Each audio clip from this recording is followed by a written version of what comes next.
Bienvenidos al canal donde exploramos el fascinante universo de la música, la ciencia, la filosofía y las diversas formas de entender el mundo. Hoy nos vamos a sumergir en el vibrante mundo de la música electrónica. Si alguna vez te has preguntado qué hace tan especial a este tipo de música, que la diferencia de otros géneros o cómo ha llegado a ser tan popular, quédate porque hoy te lo voy a contar todo. La música electrónica es ese tipo de música que utiliza instrumentos y tecnología electrónica para crear sonidos que muchas veces nos parecen de otro mundo. Piensa en esos beats contagiosos que no puedes sacar de tu cabeza o esos efectos futuristas que te transportan a un rave bajo un cielo lleno de luces de neón. Todo eso nace gracias a los instrumentos musicales electrónicos y la tecnología musical que revolucionaron el modo de hacer música. Por un lado, tenemos sonidos que se generan gracias a dispositivos electromecánicos. Algunos ejemplos de estos son el telarmonio, que fue uno de los primeros intentos de mezclar la electricidad con la música, o el legendario órgano Hammond, famoso por su sonido inconfundible que escuchamos en muchos géneros desde el jazz hasta el rock. También está la guitarra eléctrica, que muchos de nosotros conocemos y que ha sido protagonista de las canciones más emblemáticas del rock. Pero luego tenemos algo aún más alucinante, la producción de sonidos puramente electrónicos, y aquí es donde la cosa se pone futurista de verdad. Instrumentos como el theremin, que produce esos sonidos casi fantasmales sin siquiera tocarlo. O el sintetizador, que se convirtió en una pieza clave para el sonido de los 80 y sigue siendo fundamental para crear atmósferas únicas. Y claro, no podemos olvidar al gran protagonista de nuestros tiempos, el ordenador. Con programas de producción musical, es posible crear desde la melodía más simple hasta el beat más complejo y envolvente. Lo interesante de la música electrónica es que en sus inicios estaba muy relacionada con la música culta occidental, algo así como la música experimental que solo los grandes compositores o académicos usaban para probar nuevas formas de expresión. Pero todo cambió a partir de los años 60. La tecnología empezó a ser más accesible. Y eso lo cambió todo. A medida que más personas podían acceder a sintetizadores y tecnología musical, la música electrónica comenzó a expandirse más allá de los estudios de los académicos y a convertirse en algo mucho más popular. Hoy, la música electrónica es uno de los géneros más variados y fascinantes del mundo.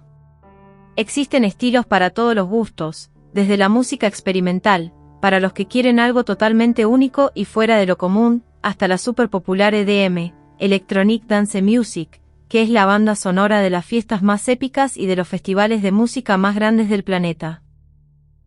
Seguro que has escuchado esos poderosos draps en una fiesta o has visto cómo todos se lanzan a bailar con los ritmos del shuffle dance. ¿Eres más de techno, house, trance, dubstep o tal vez algo más experimental? La música electrónica, tal como la conocemos, no sería posible sin algunos inventos revolucionarios que cambiaron la forma en que interactuamos con el sonido. Abróchense los cinturones porque vamos a hacer un viaje en el tiempo para conocer los primeros dispositivos que hicieron posible esta magia musical. Cuando pensamos en la grabación de sonidos, es común relacionarlo directamente con la producción de música electrónica, pero la verdad es que no siempre ha sido necesario grabar para hacer este tipo de música. La habilidad de grabar y reproducir sonido fue un paso crucial que dio origen a la evolución tecnológica de la música. Todo comenzó en 1857, cuando un hombre llamado Edward Leon Scott de Martinville inventó el fonautógrafo, el primer dispositivo conocido capaz de grabar sonido. Este invento podía grabar sonidos de forma visual, pero no podía reproducirlos. Básicamente, era una forma de ver cómo se veía el sonido, pero no de escucharlo de nuevo. Unos años después, en 1878, apareció el gran Thomas Edison con su fonógrafo. Este dispositivo utilizaba cilindros similares a los del aparato de Scott, pero con una diferencia importante: sí que podía reproducir el sonido grabado. Esos cilindros fueron populares durante un tiempo, pero luego llegó otro genio, Émile Berliner, quien en 1889 desarrolló el fonógrafo de disco, el precursor de los discos que muchos de nosotros conocemos. Pero, ¿qué tiene esto que ver con la música electrónica? Pues bien, otro invento fundamental para la música electrónica fue la válvula Audion, creada por Lee De Forest en 1906. Este triodo era la primera válvula termoiónica que permitía la generación y amplificación de señales eléctricas. Gracias a esta tecnología, más adelante sería posible emitir radio, por supuesto, trabajar con señales electrónicas, algo fundamental para la música electrónica. Incluso antes de que existiera la música electrónica tal como la conocemos hoy, había un deseo creciente entre los compositores de aprovechar las tecnologías emergentes para hacer música. Surgieron muchos instrumentos que utilizaban diseños electromecánicos, los cuales allanaron el camino para la creación de verdaderos instrumentos electrónicos. Uno de estos primeros intentos fue el telarmonio, desarrollado por Sadias Kehigil entre 1898 y 1899. Era un aparato impresionante, pero también gigantesco, y precisamente por su inmenso tamaño nunca llegó a ser realmente práctico para el público. Si hablamos del primer instrumento electrónico de verdad, ese título lo tiene el increíble theremin, inventado por Lian Seramin alrededor de 1919 a 1920. Este instrumento se toca sin siquiera tocarlo físicamente, utilizando solo el movimiento de las manos. Seguro que lo habéis visto en alguna peli de ciencia ficción con esos sonidos etéreos. Luego está el Ondas Martenot, otro de los primeros instrumentos electrónicos, creado por Maurice Martenot. Este se hizo famoso por ser utilizado en piezas como la Sinfonía Turangalila, de Olivier Messiaen y otros compositores franceses. En 1907, un año después de que se inventara la válvula Audion, un compositor italiano llamado Ferruccio Busoni publicó su obra, Esbozo de una nueva estética de la música. En este libro, hablaba sobre el uso de fuentes electrónicas para la música del futuro. Busoni ya estaba imaginando un mundo donde la música podía ir más allá de lo que los instrumentos tradicionales podían ofrecer. Habló sobre las escalas microtonals, que eran posibles gracias al telarmonio de Kehigil, y soñó con un arte musical completamente nuevo que aprovecharía las tecnologías emergentes. Su visión fue tan inspiradora que influyó en muchos músicos y compositores, incluido su discípulo Eldar Varese, uno de los pioneros de la música electrónica. Todo esto nos muestra cómo, mucho antes de que la música electrónica se convirtiera en la base de las pistas de baile y los festivales, hubo una serie de inventos y visionarios que soñaron con nuevas formas de crear y experimentar el sonido. Gracias a estos pioneros, hoy podemos disfrutar de la increíble diversidad de la música electrónica. Empecemos por Italia, donde a principios del siglo XX surgió un movimiento vanguardista conocido como el futurismo, fundado por Filippo Tommaso Moranetti. El futurismo quería transformar el arte visual y la literatura, y también la música. Y lo hizo desde un ángulo completamente diferente. Los futuristas tenían una idea revolucionaria: valorar el ruido como parte de la expresión artística. Es decir, esos sonidos que antes no se consideraban música, como el estruendo de una máquina o el ruido de una fábrica, comenzaron a verse como algo con valor artístico y expresivo. El Manifiesto Técnico de la Música Futurista, escrito por Francesco Valilla Pratella en 1911, fue un documento clave. En él, Pratella proponía una visión totalmente nueva de la música. Quería capturar el alma musical de las masas, representar los sonidos de la industria moderna, las fábricas, los trenes, los barcos, los aviones, incluso el dominio de la electricidad. La idea era reflejar la energía y el dinamismo de la era moderna, algo que rompiera con las viejas formas de la música tradicional. Luego, en 1913, otro futurista llamado Luigi Russolo llevó este concepto aún más lejos con su manifiesto, El arte de los ruidos. Russolo creía que la música debía incluir todos los sonidos del entorno moderno. Imaginemos una orquesta de ruidos, compuesta por sonidos como aullidos, bramidos y gorgoteos. Exactamente eso fue lo que Russolo hizo con su invento, el intonarumori. Estos eran unos dispositivos que producían diferentes tipos de ruidos, y en 1914 organizó el primer concierto de El arte de los ruidos en Milán, seguido por otro en París. Estos conciertos cambiaron la percepción de lo que podía considerarse música, abriendo camino a la experimentación sonora que conocemos hoy. A medida que avanzamos hacia los años 1919 a 1929, las cosas se ponen aún más interesantes. Esta década fue un momento de grandes experimentos con instrumentos electrónicos primitivos. Aquí es cuando aparece el famoso theremin, creado por Lian Seramin en Leningrado entre 1919 y 1920. Este instrumento es conocido por producir esos sonidos alienígenas que hemos escuchado en películas de ciencia ficción y terror. Gracias al Theremin, se compusieron las primeras obras para instrumentos electrónicos, como la primera suite aerofónica de Joseph Sillinger en 1929, interpretada por la orquesta de Cleveland con el propio Liam Seramin como solista.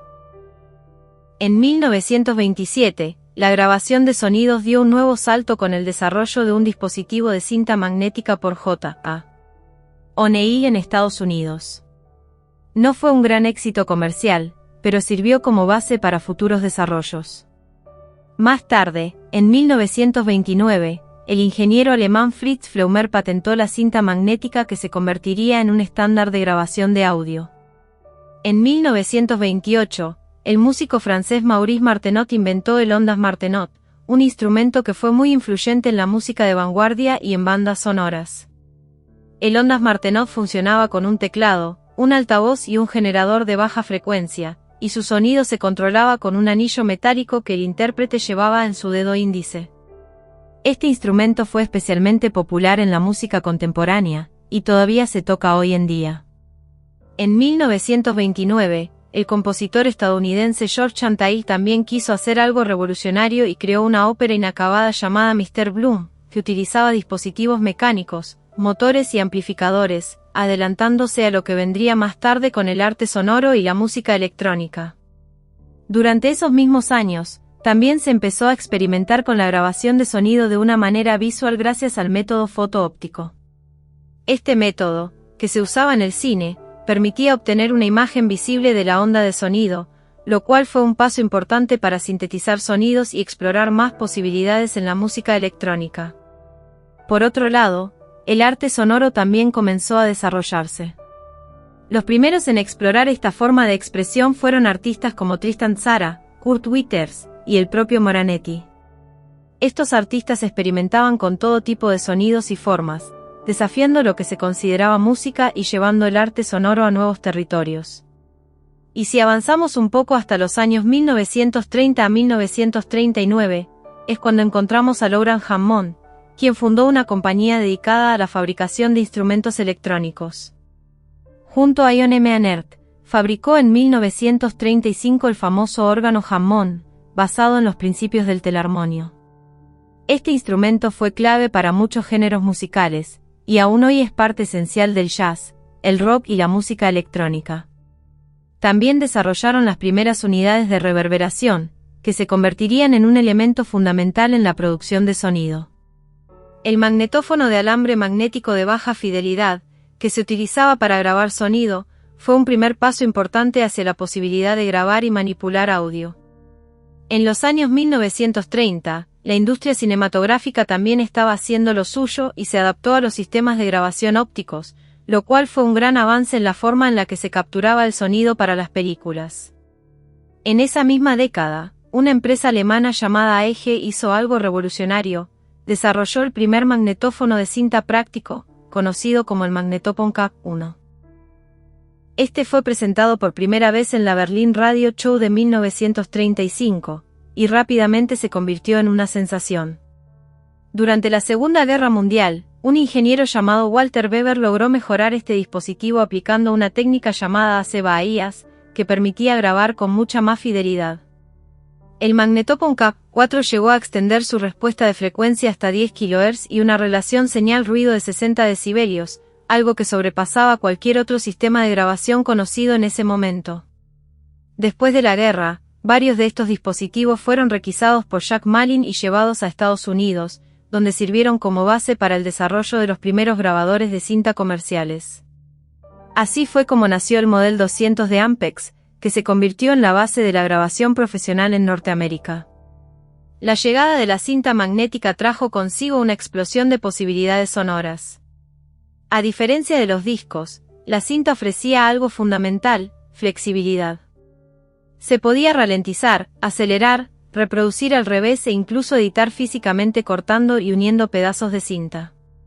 Imaginen poder crear bucles infinitos de sonidos, como los loops que conocemos hoy en día en la música electrónica.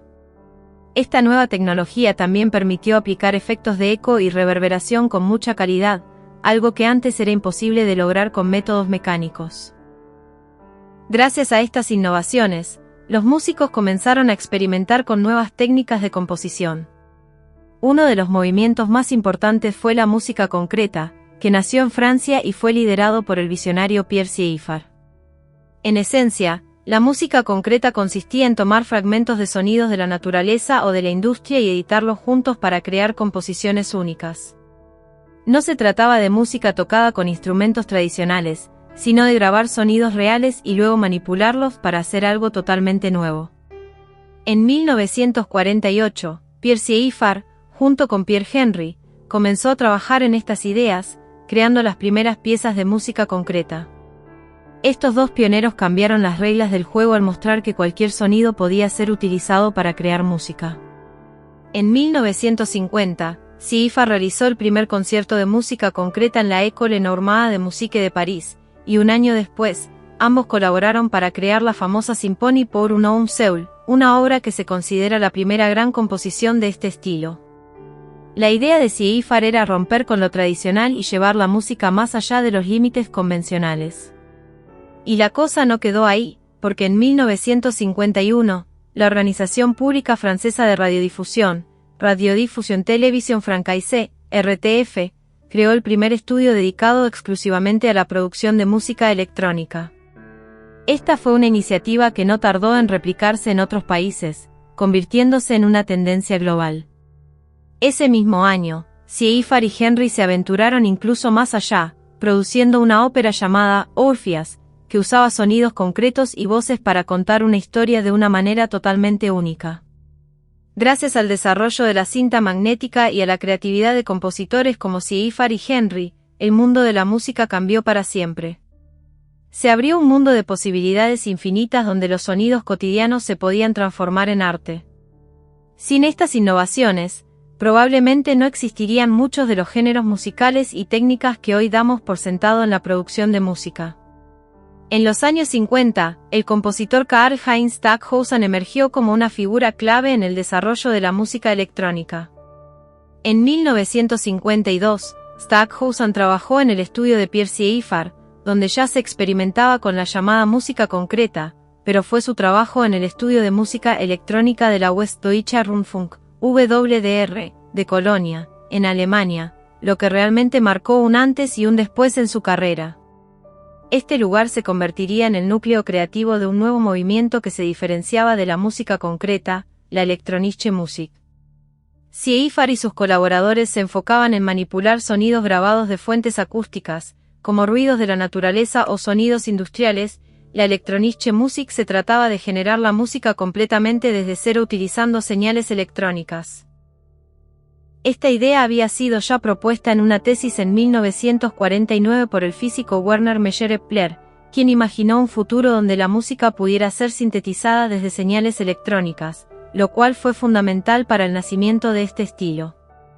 El estudio de música electrónica de la Westdeutscher Rundfunk, WDR, fue fundado en 1951 gracias a la iniciativa de Meyer-Epler, el técnico de sonido Robert Becher y el compositor Herbert Eimer, quienes convencieron al director de la emisora de la importancia de contar con un lugar dedicado exclusivamente a la música electrónica.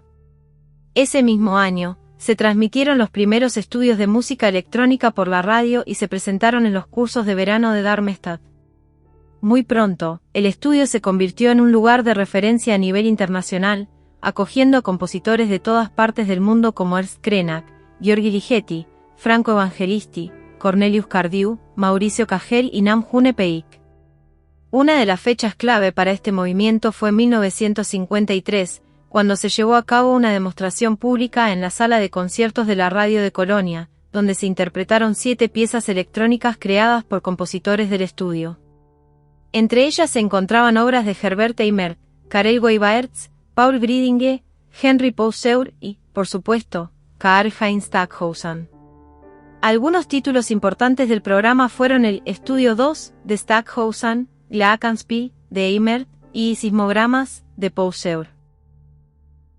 Stockhausen, junto con el compositor argentino Mauricio Cagel, fue una figura clave en hacer del estudio de Colonia un verdadero emblema de la vanguardia. Allí se empezaron a combinar sonidos generados electrónicamente con instrumentos tradicionales, creando un estilo completamente nuevo y rompiendo las barreras entre lo acústico y lo sintético. En 1954, Stockhausen compuso Elektronische Studie 2, que se convirtió en la primera pieza electrónica en ser publicada como banda sonora. Más adelante, en los años 60, compuso otras piezas icónicas como Mistur, 1964, y Hymnen, Dritte Region mit Orchester, 1967. Lo interesante de la música de Stockhausen es que, según él, muchos de sus oyentes afirmaban que escuchar su música electrónica les producía una sensación de estar en el espacio exterior, de volar o de estar en un mundo de ensueño fantástico. Y, la verdad, ¿quién no ha sentido algo similar al escuchar esas texturas y sonidos que parecen venir de otra dimensión? El impacto del estudio de Colonia ha sido monumental. Es considerado la madre de todos los estudios en términos de producción de música electrónica. La incorporación de Stockhausen fue clave para darle respeto internacional a este nuevo estilo musical y para consolidar a la música electrónica como una forma de arte seria y respetada.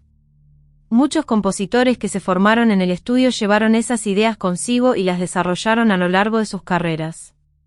El estudio cerró en el año 2000, pero su legado sigue vivo. Ese mismo año, un cliente anónimo compró el edificio donde Stockhausen había nacido y lo rehabilitó con la intención de convertirlo en un espacio de exposición de arte moderno, incluyendo un museo dedicado al WDR Studio para música electrónica en el primer piso. El nacimiento de la música electrónica en Japón, un capítulo fundamental que cambió la escena musical mundial y que puso a Japón en el mapa del desarrollo de tecnologías musicales. Vamos a conocer cómo Takemitsu, Toshiro Mayuzumi, y otros pioneros llevaron la música electrónica a otro nivel. A diferencia de Europa, donde instrumentos electrónicos como el theremin o las ondas Martenot ya tenían cierta presencia antes de la Segunda Guerra Mundial, en Japón estos instrumentos eran poco conocidos. Compositores como Minao Shibata y Takemitsu ya habían oído hablar de ellos y mostraban interés en la idea de usar tecnología para crear música. Todo empezó a cambiar tras la fundación de la compañía Sony, originalmente Tokyo Tsushinko Uji Ukaka, en 1946. Gracias al rápido crecimiento de la empresa, los compositores tuvieron acceso a equipos avanzados de grabación y procesamiento de audio. Por ejemplo, Takemitsu ya en 1948 estaba pensando en cómo introducir ruido dentro de tonos musicales, una idea similar a la música concreta de Pierre Schaeffer en Francia. En 1949, Shibata escribió sobre su visión de un instrumento musical con gran capacidad de síntesis, prediciendo que si existiera un instrumento así, la escena musical cambiaría drásticamente. En 1950, un grupo de músicos fundó el estudio de música electrónica Hiken KB. Este estudio era una plataforma para la experimentación y fue pionera en la creación de música electrónica experimental en Japón.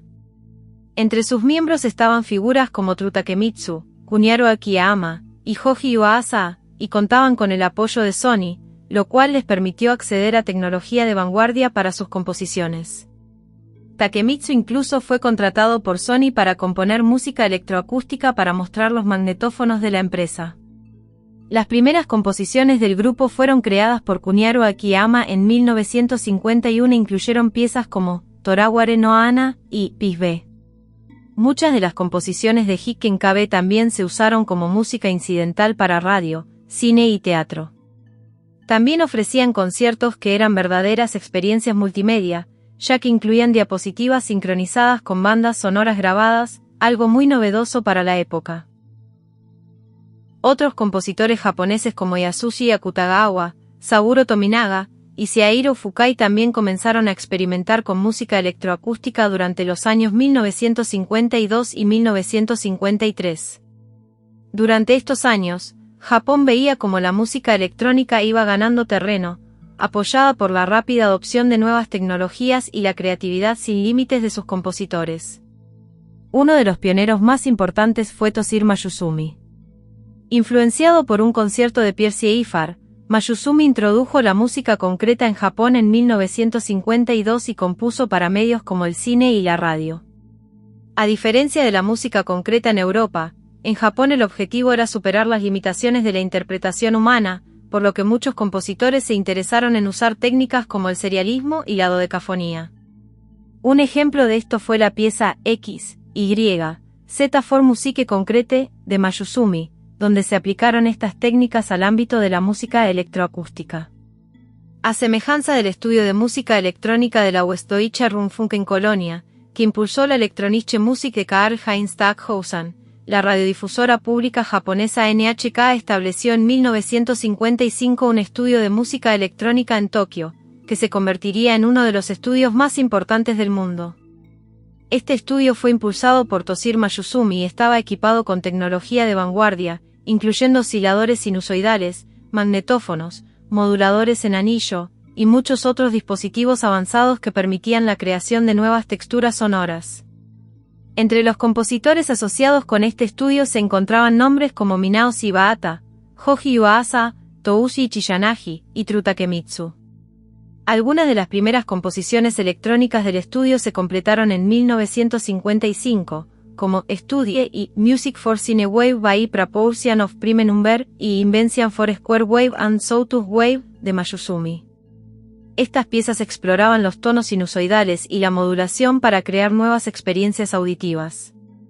También en 1955, Shibata compuso Musique Concrete for Stereophonic Broadcast, una pieza estéreo de 20 minutos que aprovechaba las capacidades del estudio para generar un sonido envolvente y experimental.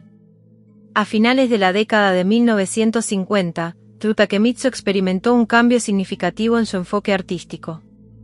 De repente, dejó de lado la música contemporánea y se volvió hacia la música y estética tradicional japonesa.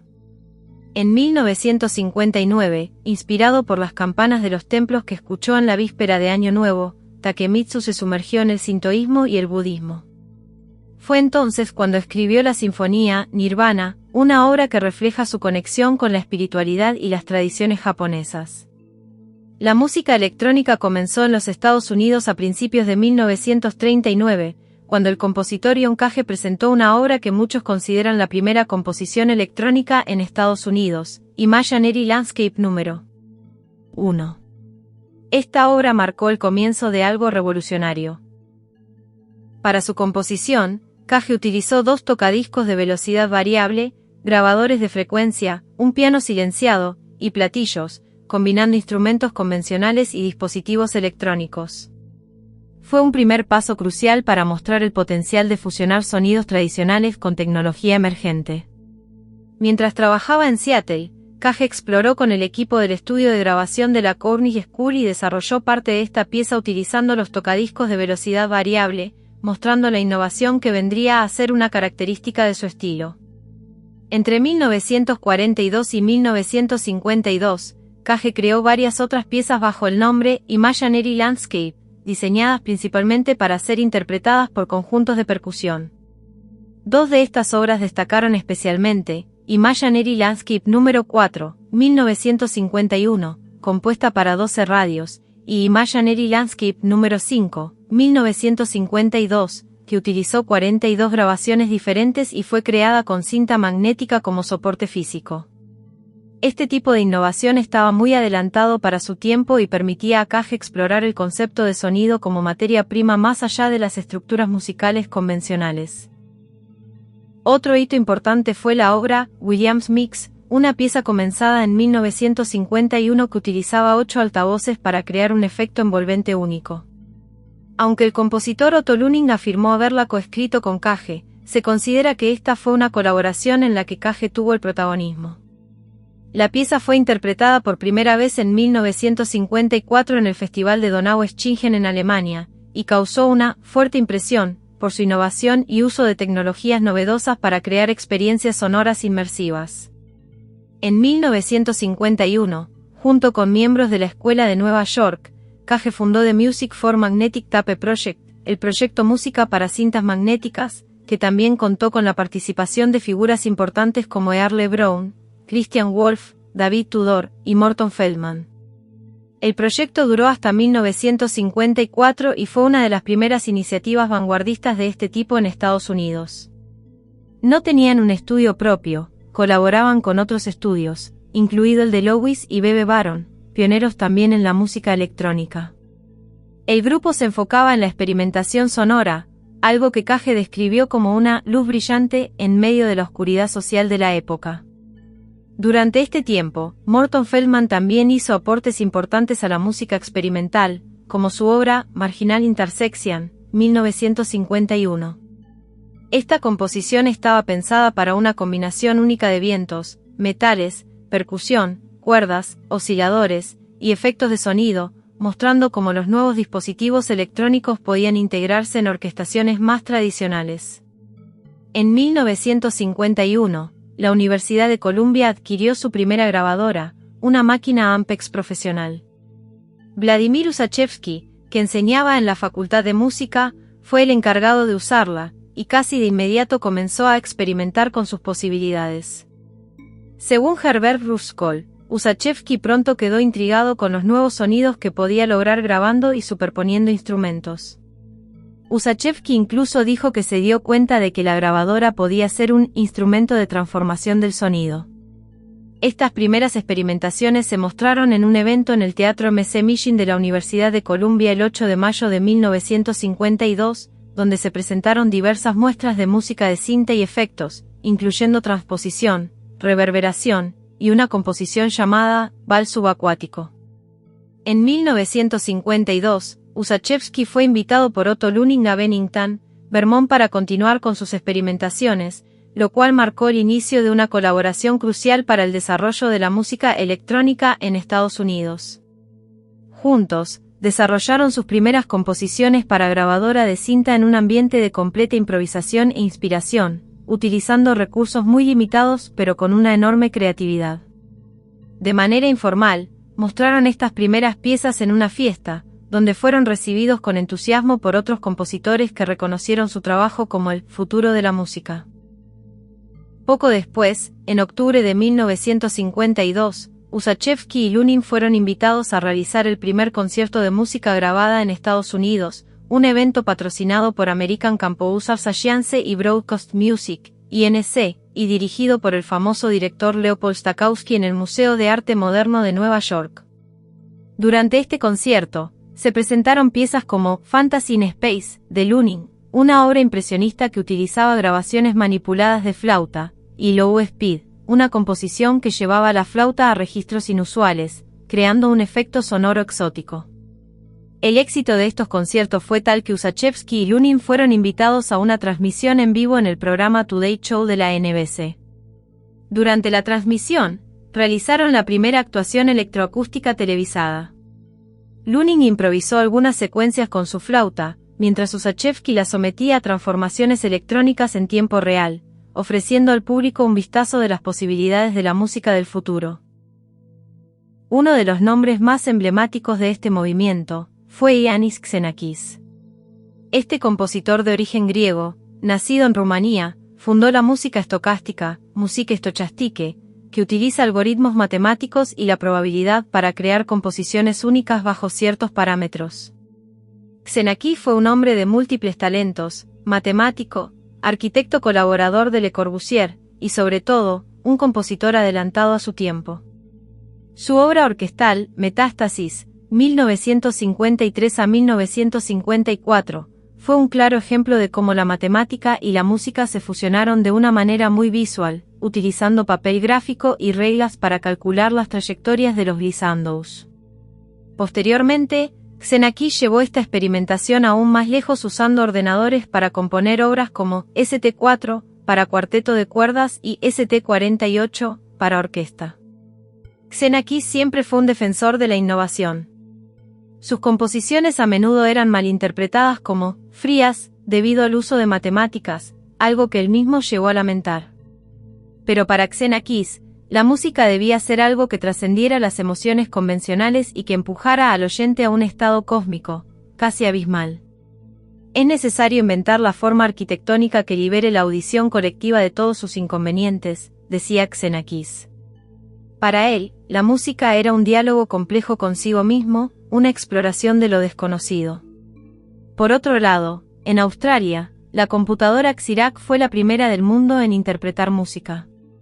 Creada por Trevor Pearcey y Mastan Beard, este prototipo, que se dio a conocer en 1949, fue programado por el matemático Geoff Hill para tocar melodías populares de principios de los años 50.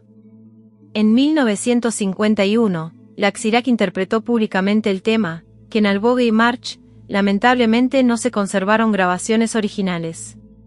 A diferencia de Xenakis, el Chirac solo se usó para reproducir música, no para componerla.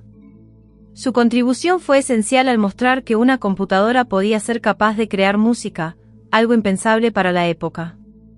Las primeras grabaciones de música generada por una computadora se realizaron con la Ferranti Mark I, creada por la Universidad de Manchester, en el otoño de 1951, con Christopher Streicki como responsable del programa musical. A partir de mediados de los años 50, el impacto de los ordenadores y la música electrónica no dejó de crecer. En 1955 se crearon más estudios de música experimental. Surgieron estudios importantes como el Estudio de Fonología en Tokio, el Estudio de Philips en Eindhoven, que luego se trasladaría a la Universidad de Utrecht como el Instituto de Sonología en 1960.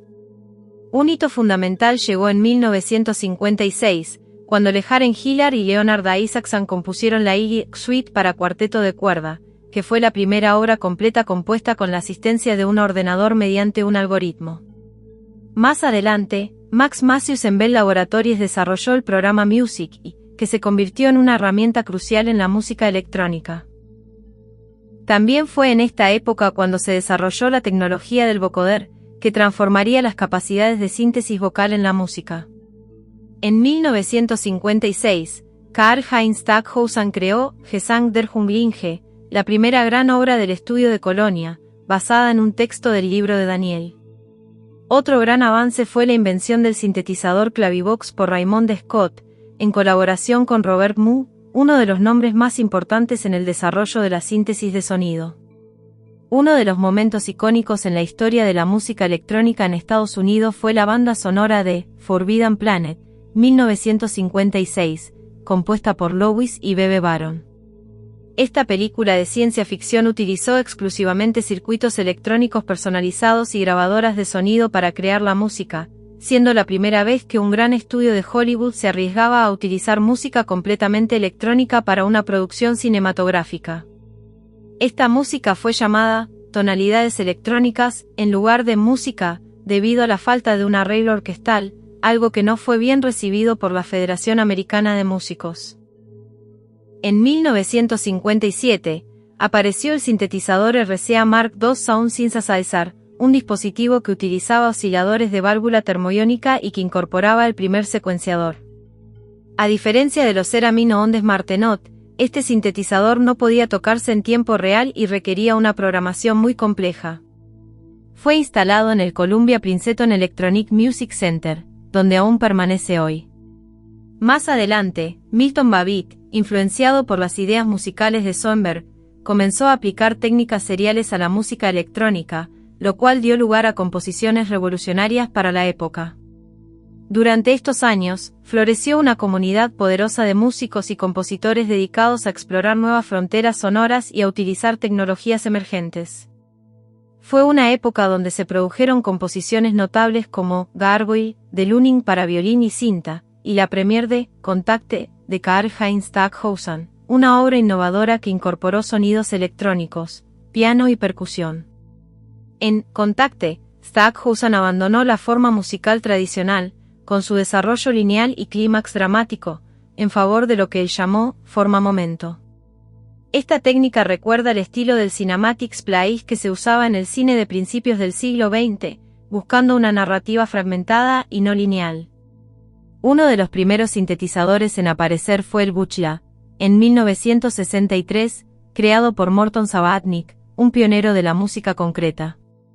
El Theremin, que había ganado popularidad en los años 20, siguió apareciendo ocasionalmente en la música popular de los años 60, después de haber sido parte de muchas bandas sonoras de películas de ciencia ficción en los años 50, como The Day There Stood Still, de Bernard Herrmann.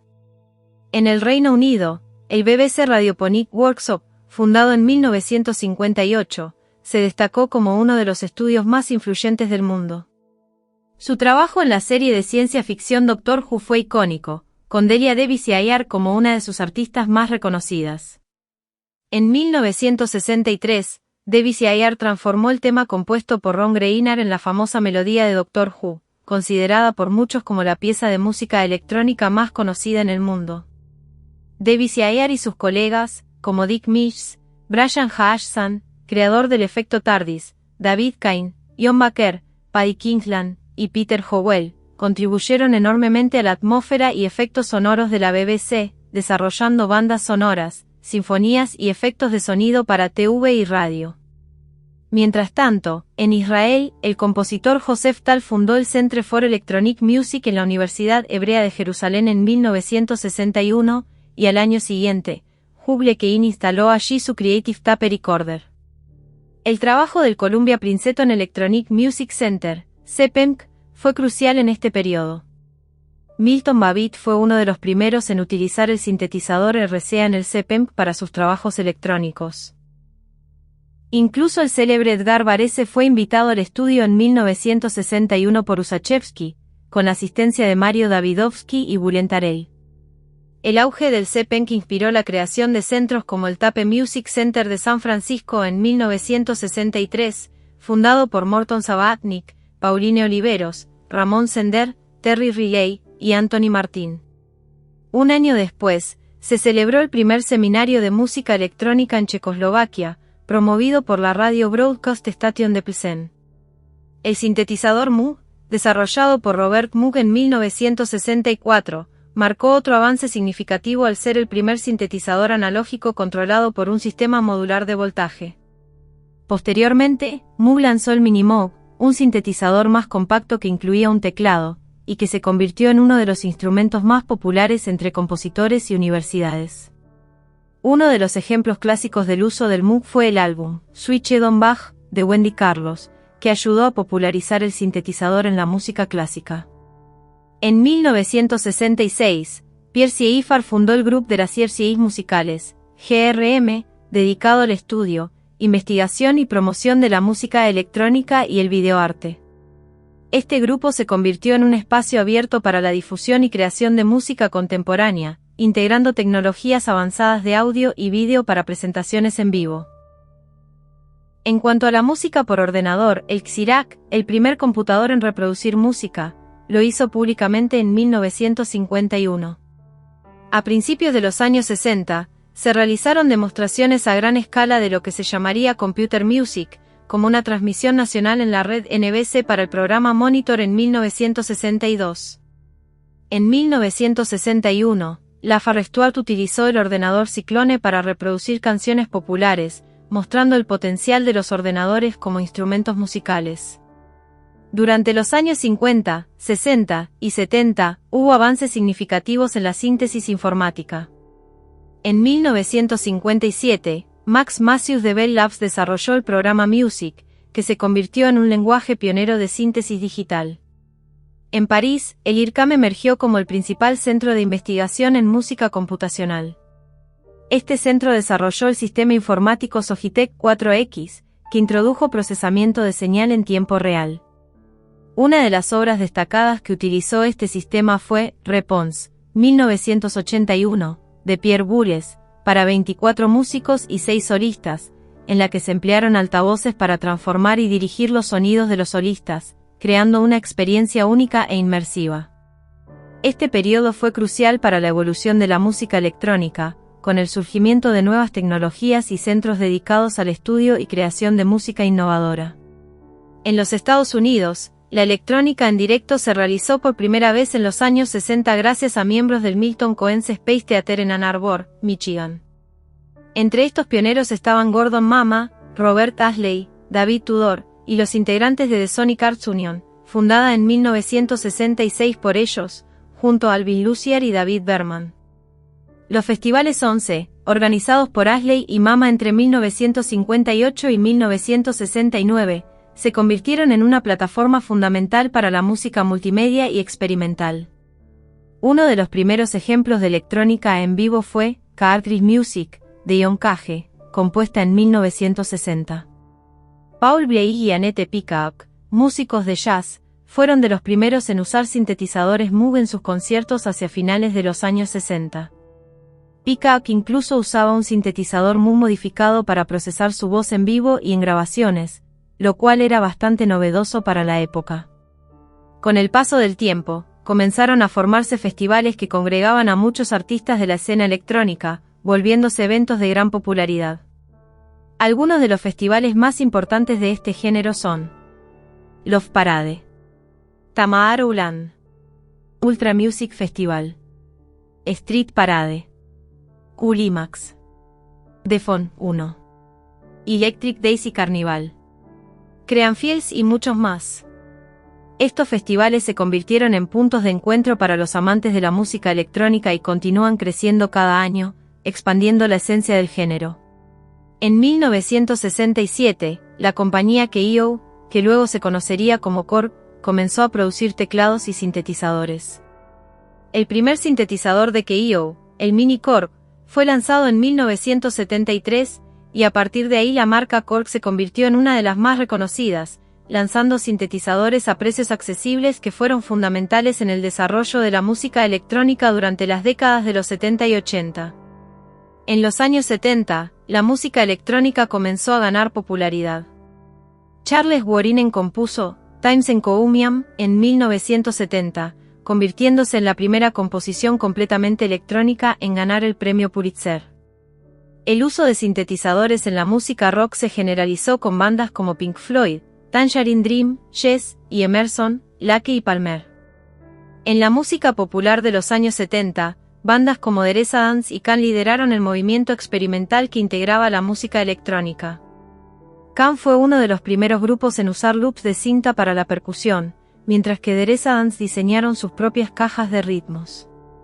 A finales de los años 70, Gary Newman llevó la música electrónica a un público más amplio con su éxito, Cars. Otros artistas como Kraftwerk, Depeche Mode, Jean-Michel Jarre, Mickey Oldfield y Vangelis también contribuyeron significativamente a popularizar la música electrónica. En los años 80, se produjo otro avance fundamental, el nacimiento del MIDI, Musical Instrument Digital Interface. MIDI permitió que diferentes instrumentos pudieran comunicarse entre sí y con un ordenador, facilitando la sincronización y el control remoto de varios dispositivos en un estudio. Miller Puckett desarrolló un software llamado MAX para el procesamiento gráfico de señal, que más tarde se incorporaría a Macintosh para el control de MIDI en tiempo real, permitiendo que la composición algorítmica estuviera disponible para los músicos con conocimientos básicos de programación. En 1979, la compañía Fairlight lanzó el Fairlight CMI, Computer Musical Instrument, el primer sampler digital polifónico práctico. Luego, en 1983, Yamaha introdujo el primer sintetizador digital autónomo, el DX7, que utilizaba síntesis de modulación de frecuencia FM, un concepto desarrollado por Ion Chowning en la Universidad de Stanford a finales de los 60. A finales de los años 80, los discos de música de baile que utilizaban instrumentación exclusivamente electrónica comenzaron a ganar popularidad. Esta tendencia ha seguido en auge, y hoy en día es común encontrar música electrónica en clubes de todo el mundo, creando una atmósfera vibrante y dinámica en las pistas de baile. En los años 90, se hicieron posibles actuaciones con la ayuda de ordenadores interactivos, llevando la música en vivo a un nuevo nivel. Un claro ejemplo de este avance es la composición, Begin Again Again, de Todd Macho-Hubbard, desarrollada en el MIT y el IRCAM. Esta obra utiliza un Hypercello, un sistema interactivo que mide los movimientos físicos del chelista, fusionando la música con la tecnología de forma innovadora. Además, Max Mathews desarrolló el programa Conductor, que permite controlar en tiempo real el tempo, la dinámica y el timbre de una pieza electrónica. Cada vez más, los músicos pueden crear música utilizando medios que no se relacionan con las prácticas tradicionales. Esto incluye el uso de ordenadores portátiles y live coding, una técnica en la que los artistas escriben código en tiempo real para generar música. Este enfoque ha popularizado el término live-pa, que se refiere a cualquier actuación en vivo de música electrónica, ya sea utilizando un ordenador, un sintetizador u otros dispositivos. Durante las décadas de 1990 y 2000, emergieron diferentes entornos virtuales de estudio, como Horizon de Propelleriad y Ableton Live, que se volvieron cada vez más populares entre los productores. Estas herramientas ofrecen alternativas útiles y asequibles a los estudios de producción basados en hardware, permitiendo a los músicos crear música de alta calidad utilizando solo un ordenador. El desarrollo del software y de los entornos de producción virtuales ha permitido que muchos dispositivos que solían existir únicamente como hardware estén ahora disponibles como piezas virtuales, herramientas o plugins. Algunos de los softwares más populares incluyen MaxMSP y Reaktor, así como paquetes de código abierto como Pure Data, Super Collider y Chu. Los avances en la miniaturización de componentes electrónicos han revolucionado las herramientas utilizadas para la creación musical. Por ejemplo, en los años 90, los teléfonos móviles comenzaron a incluir generadores de tonos monofónicos, que se utilizaron para crear ringtones, y también proporcionaron a los usuarios algunas herramientas básicas de creación musical. Con el tiempo, los ordenadores portátiles, los dispositivos de bolsillo y los asistentes digitales personales, PDA, llevaron a la creación de tablets y teléfonos inteligentes, que ahora permiten no solo la generación de tonos, sino también el uso de samplers, sintetizadores y grabación multipista. Esto ha abierto un mundo de posibilidades para crear música en casi cualquier lugar. Si te ha gustado el contenido y deseas contribuir al crecimiento continuo de este canal, te invito a considerar la posibilidad de suscribirte a mi canal de YouTube. Puedes hacerte miembro por menos de 3 euros al mes. En el apartado de tienda, podrás acceder al merchandising de Estudio Alejandría. No solo estarás apoyando mi creatividad y esfuerzo, con tus compras, sino que también tendrás acceso exclusivo a contenido más detallado y enriquecedor. Como suscriptor, formarás parte de una comunidad comprometida con el desarrollo y la exploración de nuevos temas.